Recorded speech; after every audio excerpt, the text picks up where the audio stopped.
Welcome to Bind EduTech, and this is a continued class, chapter number 2 from chapter number 8 from Hornbill. The name of the chapter is Silk Road. अभी हम लोगों ने ये chapter text book से शुरू नहीं किया है. अभी हम लोग इसका बैकग्राउंड समझने की कोशिश कर रहे हैं. उसके ऑथर के बारे में जान करके, निक मिडल्टन के बारे में हम लोगों ने जाना. उसके बाद सिल्क रूट क्या है, कब यूज़ किया जाता था, क्यों यूज़ किया जाता था, ये सब हम लोगों ने अपने प्रीवियस वीडियोस में डिस्कस किया है.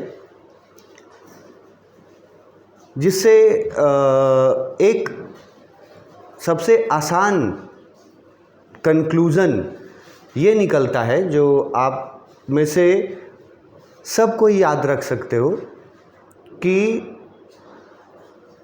सिल्क रूट को एंशिएंट सुपर हाईवे बोला गया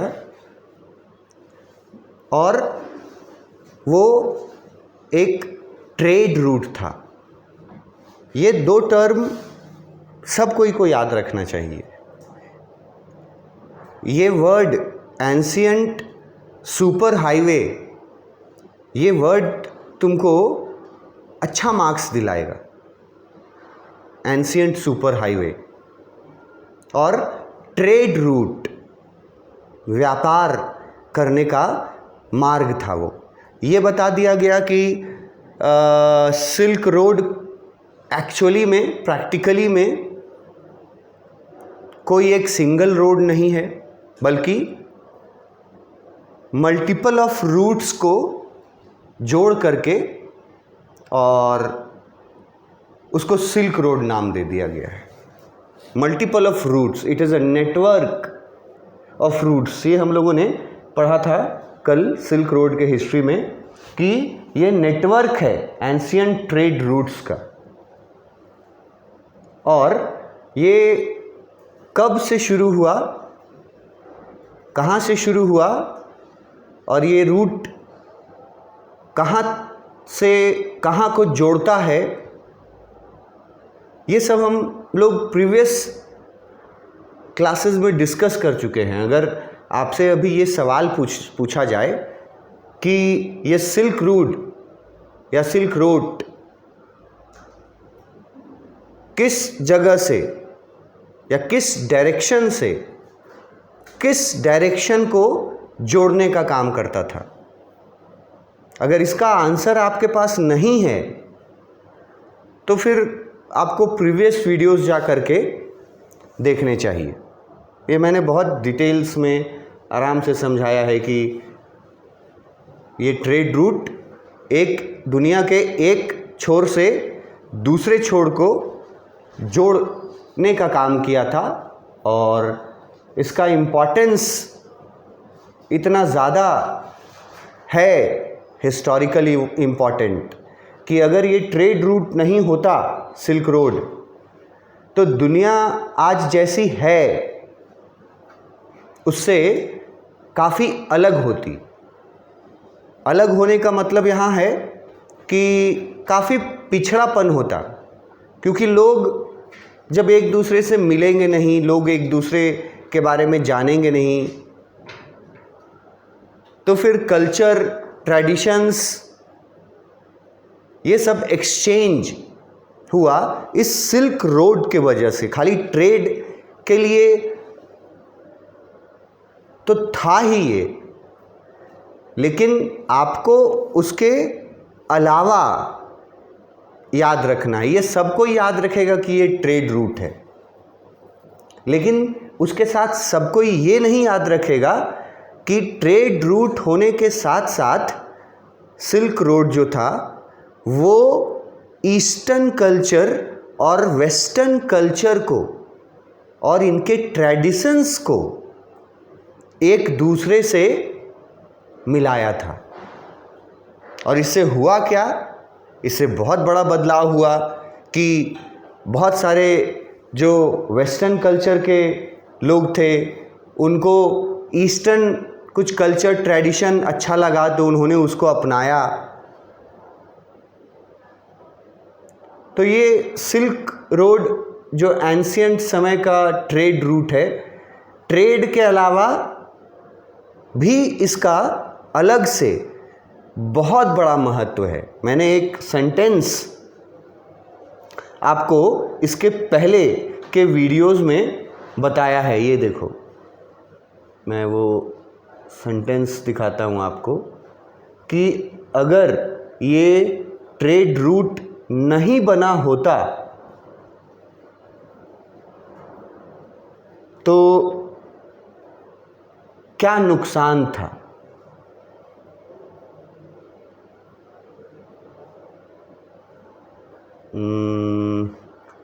सॉरी बट अभी इसमें हमको वो मिल नहीं पा रहा है, लेकिन अगर आप प्रीवियस वीडियोस देखिएगा है ना, तो उसमें आपको वो लाइन मैंने बड़ा करके और बोल्ड करके वो बताया है कि अगर ये रूट नहीं होता तो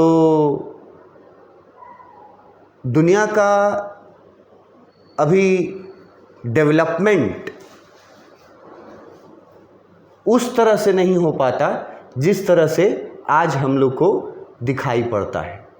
ये इसके इम्पोर्टेंस के बारे में हम बताए थे प्रीवियस वीडियोस में, आपको मिलेगा जो लोग देखे हैं या आप जाके देख सकते हैं प्रीवियस वीडियोस में कि इसके इम्पोर्टेंस के बारे में मैंने ये बताया था। उसके बाद अब फैक्चुअल बातें आई, फैक्ट्स। अब इसमें ये याद रखना है कि सिल्क रोड चाइना में हान डायनेस्टी के समय शुरू हुआ और उसके बारे में बता दिया है मैंने यहाँ ईयर 130 BCE। और मैंने एक आपको पिक दिखाया था जिसमें मैंने दिखाया था कि BCE का क्या मतलब है और CE का क्या मतलब है जो यहाँ यूज़ किया गया है। तो BCE का मतलब है बिफोर कॉमन एरा, जिसके हम लोग बिफोर क्राइस्ट समझते हैं, बोलते हैं। और BC का मतलब है, CE का मतलब है कॉमन एरा, जिसको हम लोग AD बोलते हैं। तो 130 BCE में चाइना में हान डायनेस्टी हुआ करता था। उसी हान डायनेस्टी के समय ये सिल्क रोड शुरू हुआ था। ये फैक्ट याद रखना बहुत बढ़िया से।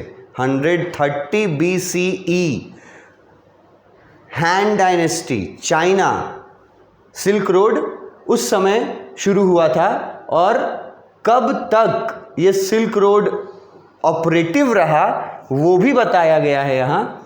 1453 CE मतलब AD, मतलब 15वीं शताब्दी तक, 15th सेंचुरी तक उस रोड को यूज़ किया गया। अब पहले भी मैं बता चुका हूँ कि अब वो रोड नहीं यूज़ होता क्योंकि अब लोगों ने साइंस और टेक्नोलॉजी के मदद से आसान रूट्स, जिसमें से सबसे आसान सी रूट है, वो चुन लिया है ट्रेड करने के लिए। आज दुनिया में जितने भी ट्रेड्स होते हैं पूरी दुनिया में, उसमें ऑलमोस्ट 80 to 90% व्यापार जल मार्ग से होता है, मतलब थ्रू वाटर होता है, जो शिप्स हम लोग देखते हैं। और उनके लिए एक वर्ड है उन शिप्स के लिए, अगर तुम लोग याद रख सको तो याद रखना, कार्गो शिप्स,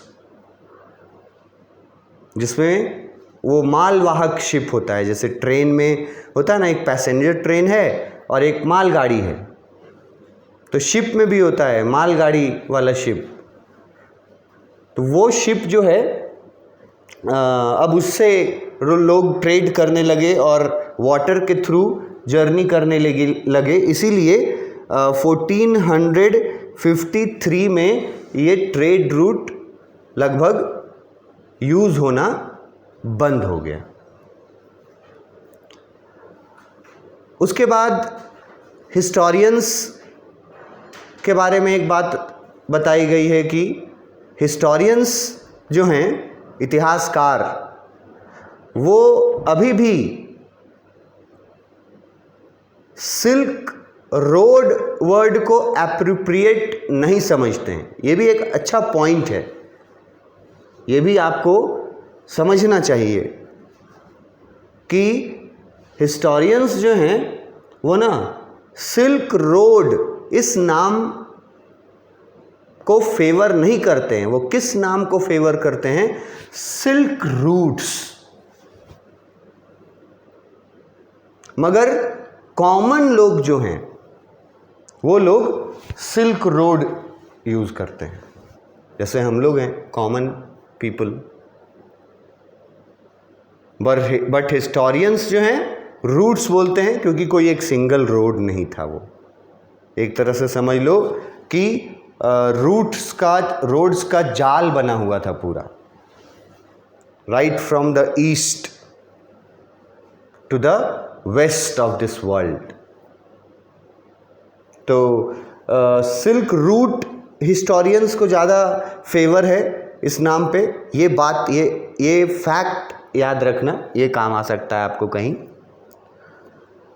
उसके आगे बताया है कि ये जो नेटवर्क था, यहाँ लिखा है ना द नेटवर्क, तो नेटवर्क किसको बोला है? नेटवर्क बोला है सिल्क रोड को, यहाँ सिल्क रूट्स को। अब देखो मैं दोनों वर्ड्स यूज कर सकता हूं। सिल्क रूट्स अगर हिस्टोरियंस की तरफ से करूं और सिल्क रोड अगर कॉमन मैन की तरह करूं, तो दोनों यूज करते हैं हम लोग कि दोनों एक ही है। तो जो सिल्क रूट्स का जो नेटवर्क था was used regularly from 130 BCE Han dynasty. ठीक है, हान डायनेस्टी के बारे में ये कि वो कब से कब तक था, ये उतना इम्पॉर्टेंट इस चैप्टर के लिए नहीं है, लेकिन डायनेस्टी याद रखना है आपको। बहुत कम लोगों को ये बात पता होगा, शायद चैप्टर के टेक्स्ट में नहीं है ये बात कि किस डायनेस्टी में शुरू हुआ था। तो हान डायनेस्टी, ये डायनेस्टी याद रखना ज़रूरी है। और 130 BCE ये ईयर याद रखना ज़रूरी है। उसके बाद 1453 जो ईयर है वो याद रखना ज़रूरी है। तो बताया जा रहा है कि रेगुलरली कब से कब तक यूज़ किया गया इसको, 130 BCE से 1453 CE। अब जिन बच्चों को BCE और CE नहीं समझ में आ रहा है, वो बच्चे पीछे वाले वीडियोस को, प्रीवियस वीडियो को देखें, मैंने समझाया है और बहुत इजी है BCE और CE। तो ये एक फैक्ट इम्पॉर्टेंट याद रखना कि 130 BCE से रेगुलरली सिल्क रोड को यूज़ किया गया 1453 CE से CE तक। और अगर तुम अपने आंसर में BCE और CE यूज़ करते हो तो उसका भी वेटेज अच्छा मिलेगा, क्योंकि टीचर को ये अंदाज़ा लगेगा कि बच्चे ने किताब पढ़ी है, क्योंकि उसमें BCE और CE में लिखा हुआ था। तो ये फैक्ट याद रखना, ये इम्पॉर्टेंट है। अब ये बंद कब से हुआ, और बंद, ये सिल्क रूट बंद होने के पीछे रीज़न कौन से थे? बहुत सारे रीज़न्स थे, पर मेन रीज़न कौन था? एक तो मैंने आपको बताया कि सिल्क रूट इसलिए बंद हो गया धीरे धीरे क्योंकि एक तो वो मोस्ट डेंजरस रूट्स में था, ठीक है, और धीरे धीरे करके जब ट्रैवलर्स ने सी रूट्स एक्सप्लोर कर लिए। मतलब हमको ईस्ट से, ईस्टर्न वर्ल्ड कंट्री से, मतलब चाइना से हमको जाना है रोम, इटली में, फ्रॉम चाइना टू रोम। तो वहाँ तक उस जर्नी के लिए अब क्या किया गया कि अब बहुत कन्वीनियंट, सेफ सी रूट्स चुना गया और एयरवेज रूट्स चुना गया। पर उस समय, जिस समय सिल्क रोड हुआ करता था, तो उस समय टेक्नोलॉजी इतनी ज़्यादा नहीं थी, तो उन लोगों को सारा ट्रेड उसी रोड से करना पड़ता था और सारा ट्रेड उसी रोड से होता था बिटवीन ईस्ट टू वेस्ट। अब पॉइंट ये आए हैं कि आखिर ये बंद होने के पीछे कोई एक रीज़न यहाँ दिया हुआ है। When the Ottoman Empire boycotted trade with the West and closed the routes। अब क्या हुआ कि 1453 तक, 1453 तक ये रूट चला। इसके बाद ये लिखा हुआ है ना ओटोमैन एम्पायर। तो इसके पहले जैसे हम लोग डायनेस्टी पढ़े थे, हान डायनेस्टी, तो उसी तरह से ओटोमैन एम्पायर भी एक डायनेस्टी के तरह एक रूल जो करते हैं कुछ समय तक किसी जगह पर। तो अब इस मतलब इस तरफ अपना ध्यान नहीं भटकाना है कि यहाँ पर फ़िलहाल कि हान डायनेस्टी क्या था, कौन था, कहाँ था, क्या ट्रेडिशंस थे, ये सब रिलेवेंट नहीं है हमारे चैप्टर के लिए। मैं रिलेवेंट चीज़ें ही बता रहा हूँ। अब ओटोमैन एम्पायर का नाम आया। अब ये मैं आपको बोलूँगा कि आपको याद रखना होगा। बंद होने का जो रीज़न लिखा गया है कि ओटोमैन एम्पायर ने बॉयकॉट कर दिया। ये बॉयकॉट वर्ड तो इजी वर्ड है, सुना होगा आप लोगों ने, मतलब विद्रोह कर दिया। और ओटोमैन एम्पायर ने क्या किया कि जो रूट्स थे वो क्लोज्ड करवा दिए।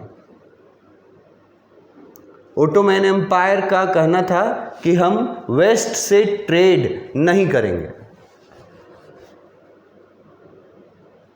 अब ये ओटोमैन एम्पायर क्या है, कब से था, कौन कौन थे, इन चीज़ों पे मैं डिस्कस नहीं कर रहा हूँ, क्योंकि मैंने कहा कि वो हमारे चैप्टर से उसका कोई लेना देना नहीं है।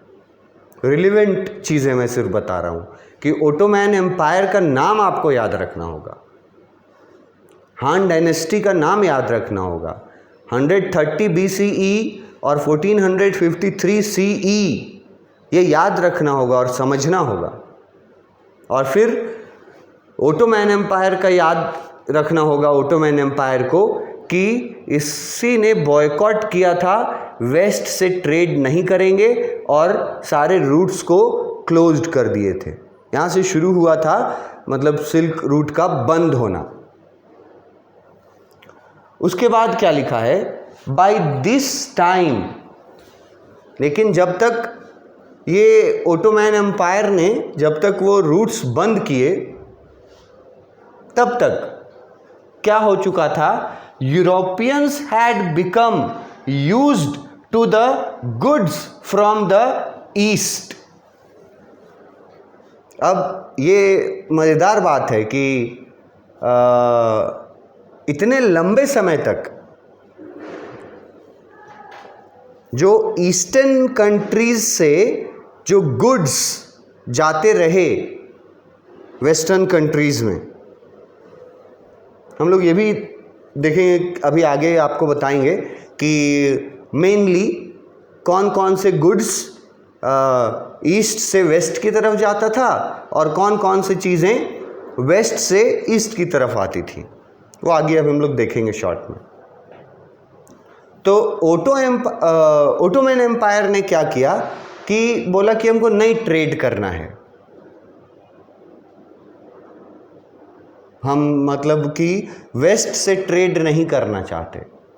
तो ये ओटोमन एम्पायर वाली बात आपको याद रखनी पड़ेगी, ये आपको अलग करेगा बाकी आंसर्स से। तो उसने बॉयकॉट कर दिया और इतने सालों से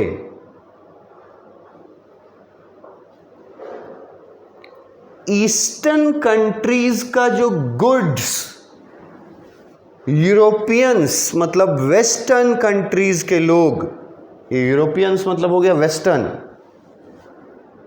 और यहां तो ईस्ट लिखा ही हुआ है, तो जो वेस्टर्न कंट्रीज के लोग थे, यूरोपियंस जो थे, उनको आदत पड़ चुकी थी। ये देखो हैबिट वर्ड होता है ना, यूज टू का मतलब भी हैबिट होता है।